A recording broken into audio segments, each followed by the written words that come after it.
Aman, nice, Good morning, Rachel. Hello. nice Hello, having you everyone. on the show. Please, do you mind to introduce yourself within 1 or 2 minutes? Tell the audience who you are. We go from there. Yes, absolutely. Thank you so much for having me on your summit. And I'm, as a parent, coming in first and foremost. And not in a million years did I was going to get to do this in my life. I wanted to be a computer programmer, Rachel. Wow. Hmm. That's what I wanted to do. And then, and then I became a mom that had two boys that had significant challenges. And making it a really short, a long story, very long story, very short. When my kiddos finally got diagnosed, because it was in the 90s, as a young mom, I was going through the motions of what do you do? Well, you go to the doctor when you kind of sense that there's something wrong, right? And it took a long time for my kids to get diagnosed, but finally when they got diagnosed, I'm like, yay! Finally, I knew something was up. And that celebration lasted about 30 seconds Wow. because then what the doctors started sharing with me was that my son was really severe. My first son was very severe, so I should consider putting him in an institution. And that was hard because here's an expert telling me this is what you need to do. And I couldn't swallow that pill. And I didn't know what to do because they had extremely huge meltdowns, like up to 2 hours. And so I wasn't going to do what he was saying, but I didn't know what to do. So, as you can imagine, after I got out of my pity party, I call it my pity party because it was like every night I was like, I don't know what to do. Hmm. Um, my husband was working out of town, and I was basically the only one home with two kiddos that were out of control. They didn't speak. Both of them didn't speak until after they were 6 years old, and it was the hardest time of my life. So once like I said, I got out of my pity party, I realized something, Rachel, and it was at 1 o'clock in the morning when I was like, there's got to be something out there. And there's a thought that came that I call it divine intervention, trying to like get me Yes. out of the dark, Yeah. deep hole that I was in. And it was like, well, you don't know the blueprint. Hmm. I go, I don't. They came through me. I gave birth to them, but I didn't decide where their eyes went or where their heart goes or nothing like that. They just, yes, I was their mom, but I had no idea of how they were really created. No. So then I'm like, all right, show me. Hmm. Show me how and how do I help my kiddos? Now, I wish I could tell you that it was like I said that and then all of a sudden things started happening. It actually took about 7 years once I came to that realization. I'm like, I'm gonna go find Wow. what, how and what is gonna help my kids because what they're saying is not possible. But this life is not possible either. So something has to change.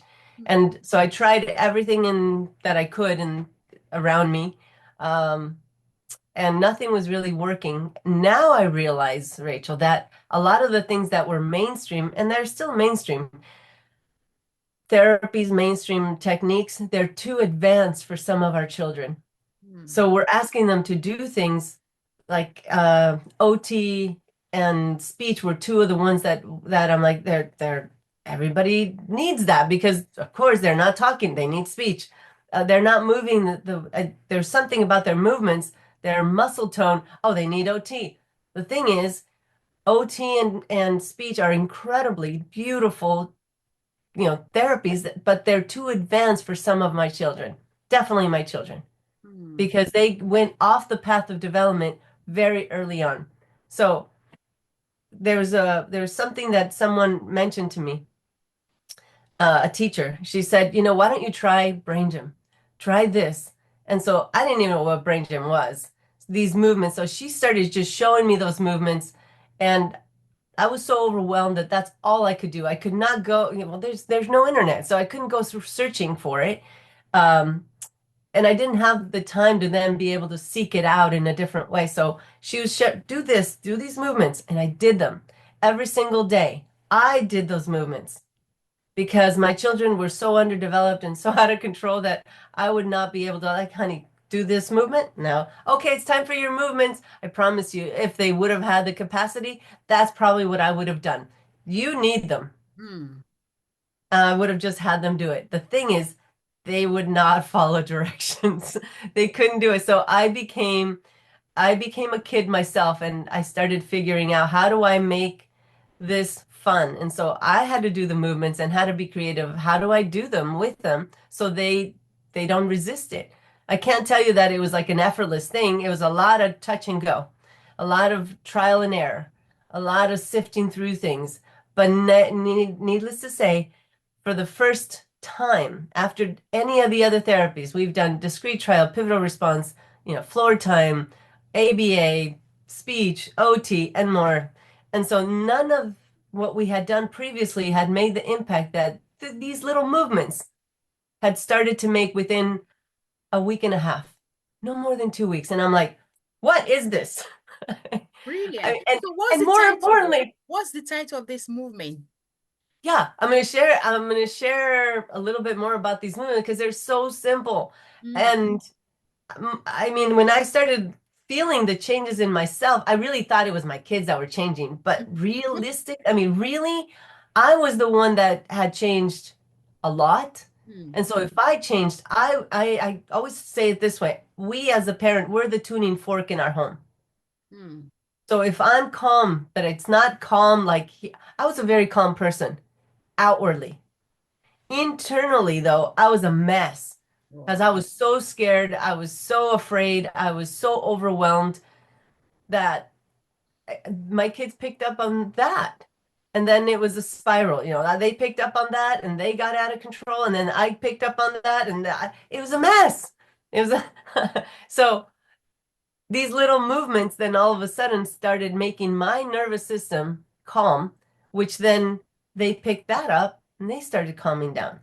And yes, they were doing the movements with me. So it's a combination. And that's one of the things that I cannot emphasize enough in my program and to anybody I talk to, that the very fastest and best way to help your child is to keep checking in with you.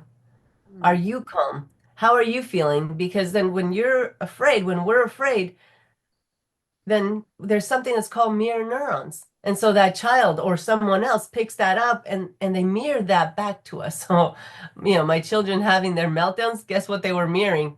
Exactly. They were mirroring the chaos they felt and they saw in me. And I'm Mm. thinking it's them, but it Mm. wasn't. It's Wow. me. It Mm. was me. So these little movements they can be as simple as just doing a regular cross crawl. Just a regular cross crawl brings in the left side and the right side to come together into a whole brain state.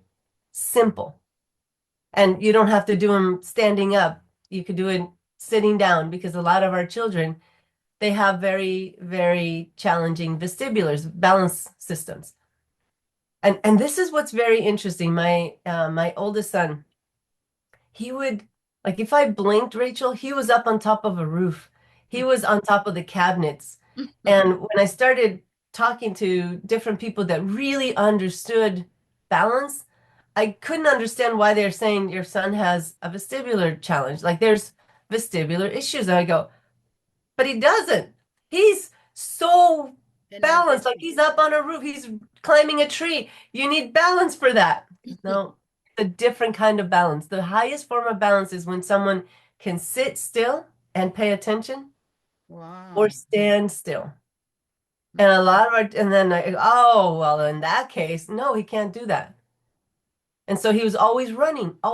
Because, think of a bike. When you're learning to ride a bike, you have to Mm. go fast in order to stay balanced at the beginning and then work your way back and go slower.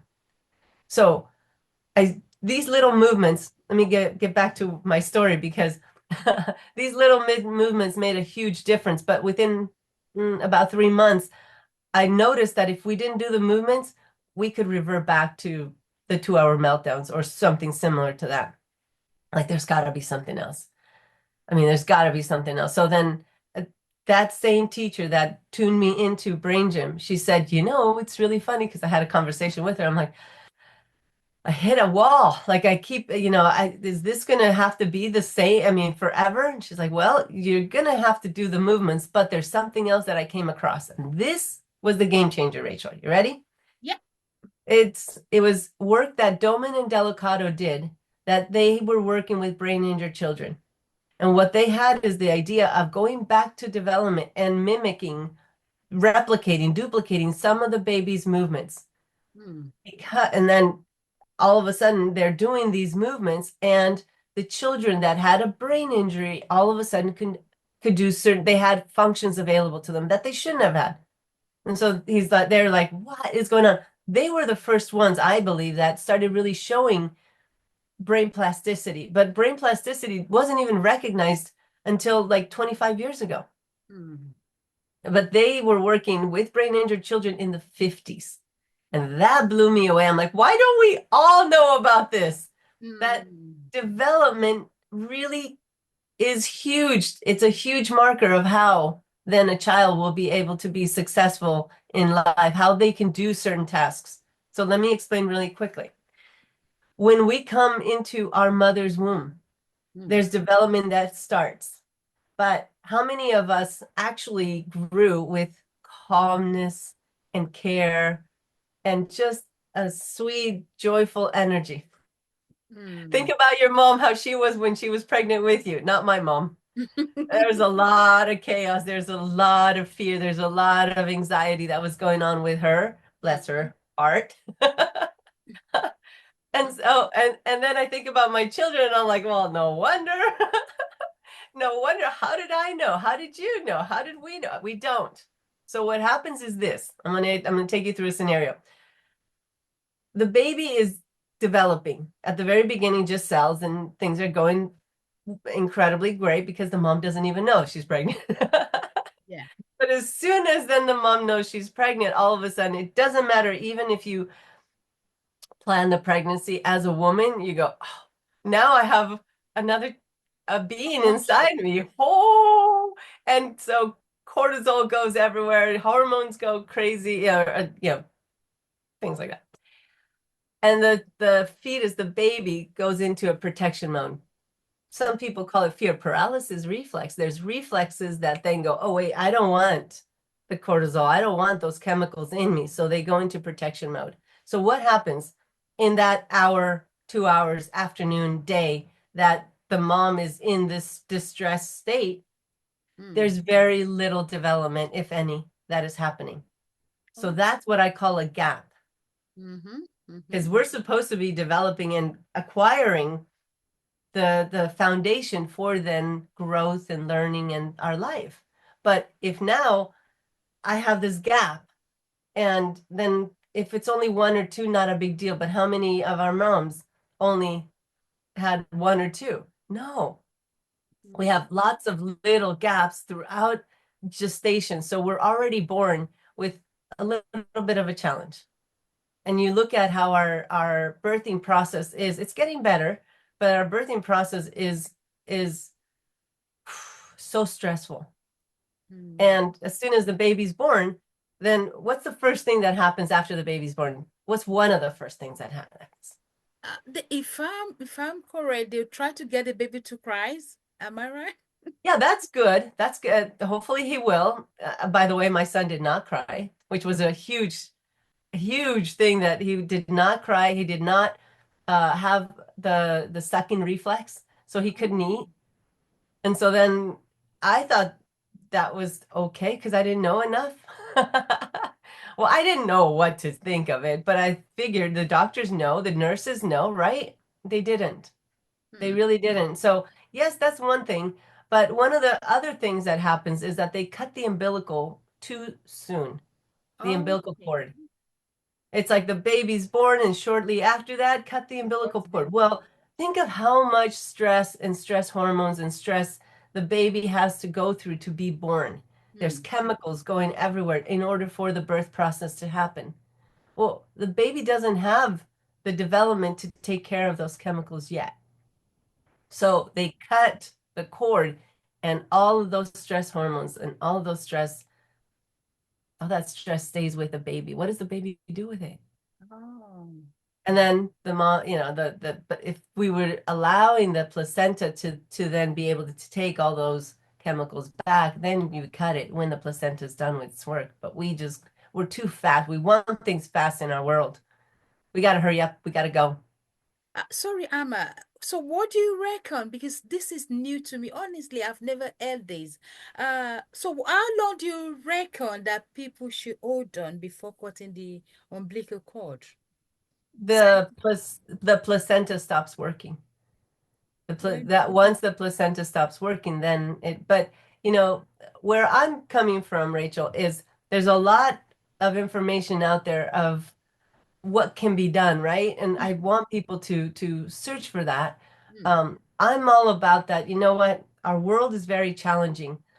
And if we can connect to small movements, little tiny movements, like mm. 30 seconds, 1 minute, 3 minutes at a time, and I'm going to guide you through one of them today that is, in my opinion, for me, one of the most powerful movements that I do on a daily basis. Please, can And you walk us through? yeah, I so want to observe them. we're going to do that in just a minute, but I want to give you a bigger view of why I'm so passionate about this. And that is, as we understand certain things and we then just take, like I said, 30 seconds, 1 minute, 3 minutes. If we do that on a regular basis, it makes a massive difference. Massive difference. A big piece that happens with the movement I'm going to teach you is that we're going to add an intention.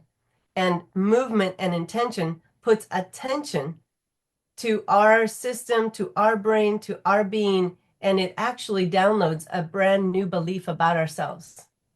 Oh, Because how many of us, when we see a child struggle, when we can't seem to get things under control, we start beating ourselves up.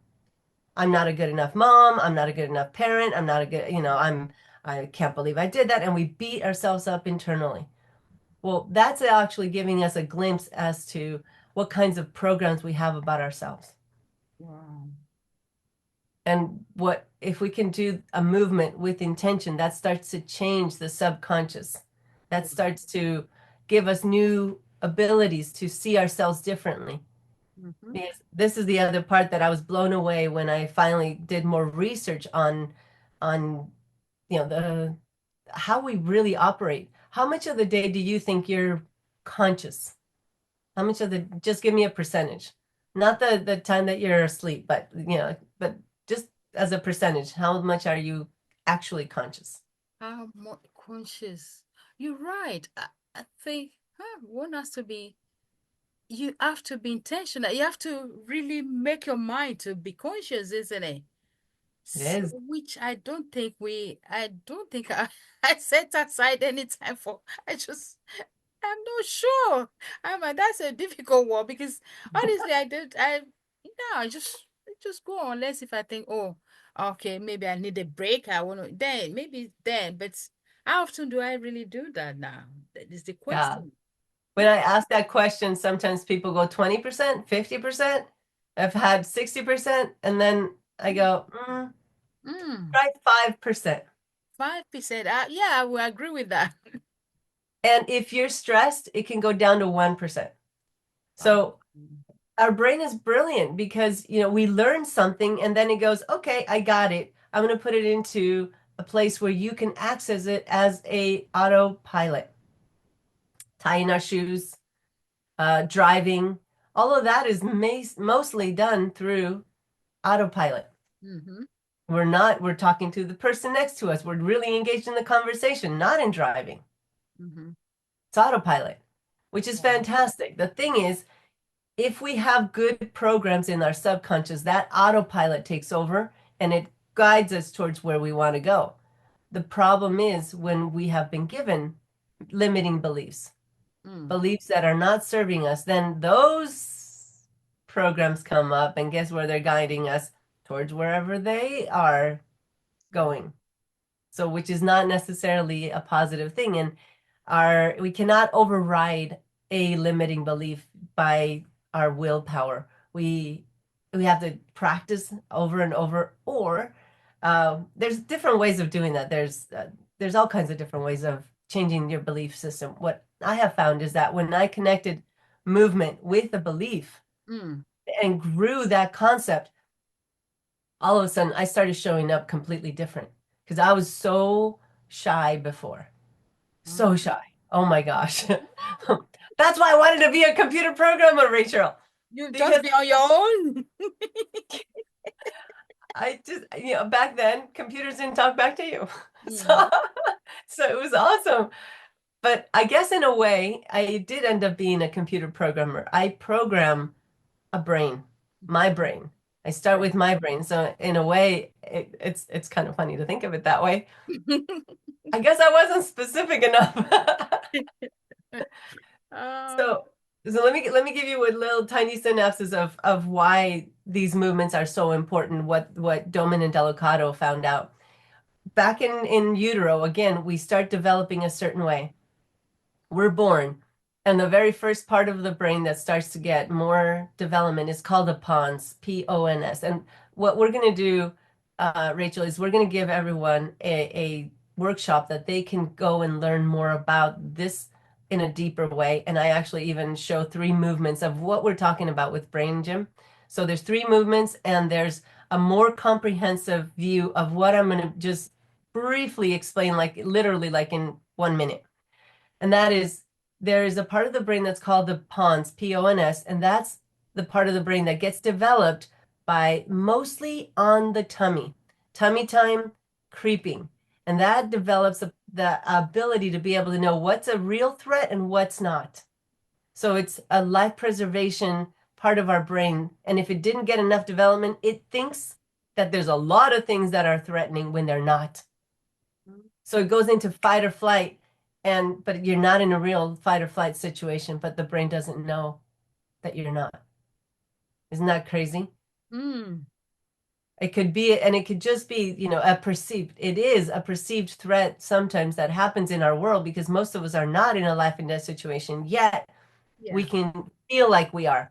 And our children can feel like they are. Sometimes as soon as we say, hey, turn off the TV, let's go take a shower, and the whole thing explodes. It's like they're gonna fight us, and it's not that big of a deal. Well, not for us, because we're thinking it's logical. Come on, it's the day, it's almost time for bed. Turn off the TV. But the kiddo saw you as now you're the saber tooth. You are the threat. You're the tiger, and I gotta fight you. It doesn't have rationale. And then what we want to do as parents is like, no, let me talk, let me explain it, let me talk to you. Well, I have something that we say in brainworks. We say when you have someone in fight or flight, when they're upset, when they're anxious about something, and we try to talk to them, and if we engage, we enrage them more. So it's like, oh, okay, don't do that. Mm. So that's one part. And then the next part starts to come in, and that's all done with a huge part of it is crawling. So creeping and crawling give us the foundation for learning because when we start to crawl, now we get to learn about where are we in relationship to everything else. But a huge amount of executive functions start to come in. Auditory processing, auditory discrimination, visual imagery, visual closure, shifting gears, being able to see the big picture and understanding what do I do first? So prioritizing. That's why sometimes parents go, "Hey, go clean your room." Mm. And the kiddos, it's like they want to, but they go in and they see a Monet. Where do I start? It's like it all blends in. I don't know where to start. So I don't have that ability to go, okay, I'll do this, this, this, and and Mm-mm. they get in trouble for that. So the more that then we understand this, we can have compassion for them. Right. Does that make sense? It does. It does. It's just, uh, I can see that the root of the problem most of the time is just because we are ignorant of some of these facts, isn't it? Well, and Uh, how would we know? yeah, and we tend to assume, we reach into conclusion without really stepping back and then try to reason and then see from other um people's angle, but we are concentrating on our end and expect everybody to just adapt to it. But Yeah. from what you are saying now, we just have to really calm down, so to say. And We need to find tools that work for us because, in just a moment, I'm going to show you that movement, but if we find a movement that calms our nervous system, that calms our body, Hmm. then that shifts our brain. If we can shift our brain into a calmer state, getting it out of fight or flight, then we can see the big picture of what's going on. Then we know we'll have more available possibilities to deal with whatever's going on. Now, here's where Absolutely. I was going to mention to you, I'm going to take you on a ride. On December 9th, my whole world shifted massively because now it's just been a few months or a couple months, right? December 9th, I actually had an aneurysm. And luckily I was with friends. And so they were able to get me to get, call an ambulance. But an Oh, aneurysm, that, basically there was bleeding in my brain and I had no idea. There was no symptoms before that. And all I felt was this huge burst of energy going through my spine into like where I called, what we were talking about, the pons, the midbrain. There was hmm. like this rupture that happened. And then it went into my brain more for like towards in.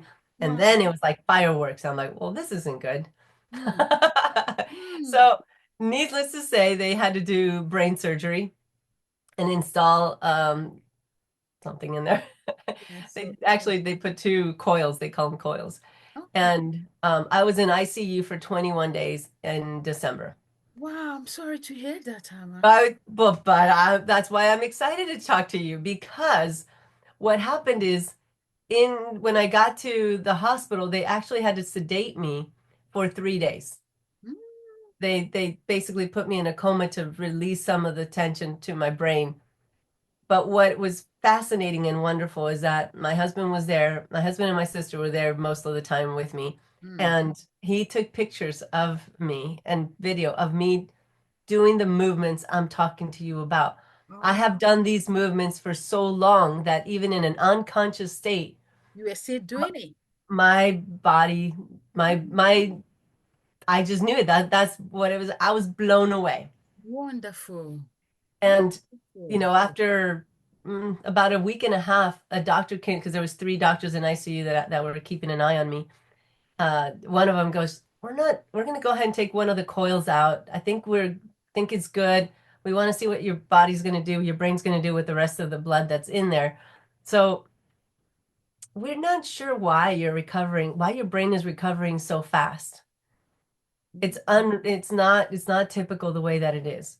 I go, okay. So my husband takes his phone and he looks up our website and he goes, do you think this is a possibility that why her brain is recovering? She's like, this is what you do? Yes. She's like, yes, this is absolutely, now it makes sense that your brain is recovering so fast. And this is where I get so excited to share even more that you don't know Hmm. what's happening, what challenges are going to happen. And so the more that we work a little at a time on getting ourselves into a calm state, the more we will be able to take care of whatever in the future. Well, it's interesting you're saying that, Amma, and this is now making me to be more interested in your topic, because I've got someone, it's just like a brother, like a family friend, who has been who went into coma but is now out. But since then, it's okay physically, but you can tell that the brain hasn't really fully come back fully. So I'm thinking that I'm interested in this movement so that I can share with them Yeah. and then see. So is this something you can help someone who cannot even respond to do? Yes, there is. And there's different ways of doing it. But again, going back to what is it that we can do right off the bat is we can mirror what we want for people. Right. And so we have to do it through example. And there are some that we can do that are hand over hand if they're not able to do it easily. But again, He's not able to do it, so I need yeah, something someone is yeah, able. no, and that's what I'm saying. Like with my kiddos, I had to learn to be very creative and break down the movements Right. to be able to do them. And I have a lot of adults that are not able because we're not, creeping and crawling. Come on. Yet, yet, if we break it down and we start doing little things that are very comfy, the brain will remember and it will go back and it will fill in the gaps that are there. Interesting. And what's even more fascinating is, when I finally went back to the surgeon to take, they needed to take out the staples that they left in my Brain. skull. So that's my little sweet hair. Look at that. They Oh, shaved that. oh, come So on. when I walked in, the first thing he said, Rachel, was, "You are so lucky. You're Wow. so lucky because if I would have just been able to see the images and your tests and knowing that you're over 50, Hmm. he's like, I would have said, no way she can recover 100%. She's going to Wow. have some challenges. And I actually feel better than before because of the awarenesses. I really do. I have to be more mindful. So it's even better than before. Wonderful. But I attribute a huge amount. Yes, I got incredible care, but I attribute it that my brain knew how to start to reconnect itself. And Mm, as you can tell, as you can hear, fantastic. Wow. That's wow. That's great. That's great. So it's something we have to be thankful for, honestly. Wow. Wonderful. Hmm. and something we can grow. So let's do the Yes. movement that I mentioned to you. Yes. So Yes. my favorite movement at this point, because it packs a huge amount of benefit, is called Soothing Heart. And we kind Okay. of created that in Brainworks. So what it is, it's so simple though. We're going to connect with your heart. So we're just put both hands over your heart. See if you go. Oh, I can't move my, there it is. Okay. Put both hands over your heart I think I'm gonna do this and now. just connect with your heart in this moment. And we're going to set an intention. Mm-hmm. But just for a breath, take a breath and thank your heart for all the amazing work that it does every single day, night, without stopping. It's amazing. Thank So God. you're bringing up gratitude in your heart. And now what we're going to do is we're going to take a breath. And our intention is, I am doing the best I can. And that is enough. That's my intention for each and every one that is hearing me, hearing us, Rachel, today, Mm. or in the recording. So let's take a breath. And then what we're going to do is we're going to connect with our heart by pushing on it just a tiny bit. Push on your heart and exhale through your mouth at the same time. Very good. Let's take another breath. I'm doing the best I can. And that is enough. And press on your heart, exhale through your mouth. And if that's all the time you have, that is enough. How But long let should me, one do this for? you could do it, if you could do this for 3 minutes, this would be extraordinary. Let me explain why. So usually what I'll do soothing heart and I'll do I'll do like mostly 3 breaths and then I'll switch my hands. Right. But what I'm saying is even if you just had 2 minutes, it's better than not doing it at all. And Mm. setting the intention, it's bringing you to present. It's bringing you to an aware state and it's giving you, it's putting, just even doing this, it's putting that program in your subconscious. And so if we do that every single day, I do it in the morning and I do it at night. Right, Right. as soon as I wake up, as soon as before I go to bed. So this allows me to always be connected to my body and to have that awareness of, am I comfortable? Or if not, what movement can I do to help me be comfy? Let me explain really, really quick, Rachel, because I know we're running out of time. Mhm. Why this is so powerful is, and I didn't even realize when we made it up how it was. I mean, why it was so powerful. I was just doing it. But the Heart Math and Greg Braden actually have done research. Later, I found out. I love that. That talked about connecting with our heart for 3 minutes, breathing, and being in a state of gratitude turns on our turns on this our system that protects us. What's that called? I've never not been able to get that one. Anyway, it helps us stay healthier and it boosts our immune system for up to 6 hours, Wonderful. For right? 3 minutes For and 3 minutes. and it to serve for 6 hours. Yes. Wow. And Mm. so, but I like putting a cherry on top on each and everything that I do. So when we press on our heart. This turns on in each of our joints. There's these little receptors, and these receptors, they send a message to my brain. There I am. That's why sometimes many kids need to touch things. Need Yeah. to, oh, there I am, there I am. Well, if we're here and we push on our heart, how many receptors did you just activate by pushing? I'll just tell you, just Mm. for the sake of time. Uh, all of my phalanges, all of my, yeah, my hands, my wrists, my elbows, my shoulders, down my spine. I could feel it up to my knees. Wow. So as I'm doing this, I'm activating that acupressure, those acupressure points.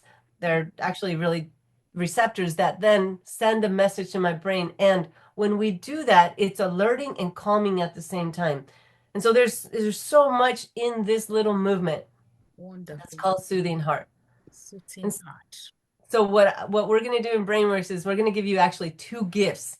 I don't Right. think anybody's giving you two gifts. So it's right. For those who are getting their VIP pass. Yes. Whoa. Whoa. Wow. So one is that I'm going to send you a link for people to sign up for free to something that's called Alma in Your Corner. It's a 3-minute audio that goes out every Wednesday, Right. and it's free. And then in those 3 minutes, I grow the topic, the subject of soothing heart, of taking care of ourselves for just to show every day, a little at a time. It makes a huge difference. So that's Mhm. one gift. And the other one is the 2-hour workshop that it's pre-recorded, but it goes into what are we talking about with the brain development? And I show 3 additional movements Mm. that you can do. And if you just do those movements, you're gonna see changes. Absolutely. So those are our gifts from Brainworks to you. Wonderful. So you are saying that within a week, am I right? We should see changes. If you do it every day, within a week, week and a half, everybody's a little different, but you'll feel like the edge is taken off. Like Wow. there's a shift because we're soothing our nervous system, we're resetting on a daily basis.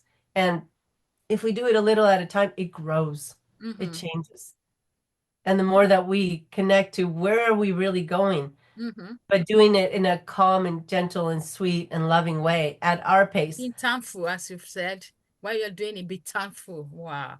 What Yeah. else do you need? Wow. I promise you, I'm gonna do it my wow. That's Wow. fantastic. Yeah, so we'll send that and hopefully as many of the moms, because I really love your confident parent toolbox. I mean, Yeah. I'm thinking about when my kiddos were little, I wish somebody would have made more of I wish I would have found somebody that would have taught me that truly I was the tuning fork. And if I wanted to help my children, I needed to look at myself first. But I compensated so well, Rachel, that I thought, I'm like, well, I don't need any help. I'm Mm, going to do this for my children. No, I compensated so much throughout my life in yeah. different ways that I thought I was okay because I got by, Hmm. but not until I really filled in more gaps that I got to understand and see how much more effort I had to do to just get by. Wonderful. Amma, this is fantastic. I don't even know how to describe it. I think you really said something that really resonated with me. Um, One of the reasons why I put this summit on, yeah, that made me to go into this is that I know for people of my age, of my generation, over 50s, just like you, uh, majority of us went into parenting blindly. We don't even Oh, know what it's yes. about. You just find yourself in it, and then you're just doing. It's like walking around in the darkness. So I said, well, okay, that's fine. Well, thank God we managed to get to where we are now. But it would be beneficial if we can pass something on to the people coming behind us, giving something to them so that they can avoid some of the things that we have done wrongly. So I really appreciate your joining us and for sharing all these experiences with us and for the tools that you are going to give all our audience. I really thank you. So I'm afraid this is here where we're going to end this episode, and hopefully we will have Amma in the future when we are having another series. I'm trying to book her in advance. I'll be there. There's more to talk Oh, about. right. Thank you, thank you, thank you, thank you, thank you for your time, and I wish you well. And all right, so everyone, we like to end this episode here, and we see you in the next episode. Bye for now. Bye, everyone. Thank you, Bye. Rachel.